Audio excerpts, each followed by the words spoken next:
today we're going to talk about our Mobile Mud Hog 4. Perfect for your walk-behind skid steer, your Dingo, your TX1000. Okay, this is a 4 cubic foot mixer. It'll do 4 80-pound bags plus water content. Empty weight on it is 500 pounds.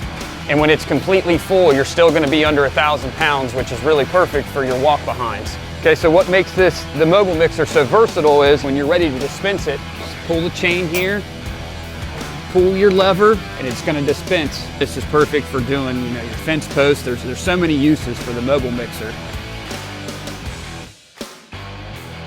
And when you're done, obviously just shut it, close it back up for transporting purposes, and keep mixing. Okay, so our backing plate, as you can see, we've got a small universal one here right now, but we can also adapt to an MT style plate. We can put a full-size skid steer on it too. So 3 different style plates that we can build for it. And if you've got another machine that got a crazy plate out there, we can build it too.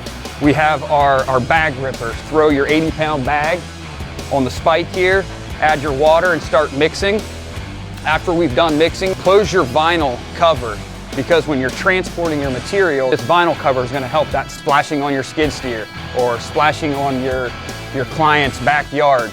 Just really going to keep things cleaner for you for whatever you're doing. Our paddles, it gives a unique cut and throw action. If you put a golf ball in the bottom of this, that golf ball will work itself back and forth in the bottom of the drum, giving it that cut and throw action, which means it's going to be a better mix for you. We still are building our products in the United States, right here in Morgan County, Ohio. And just like any product we sell at EZG, we've got a 2-year warranty and we stand behind everything that we sell.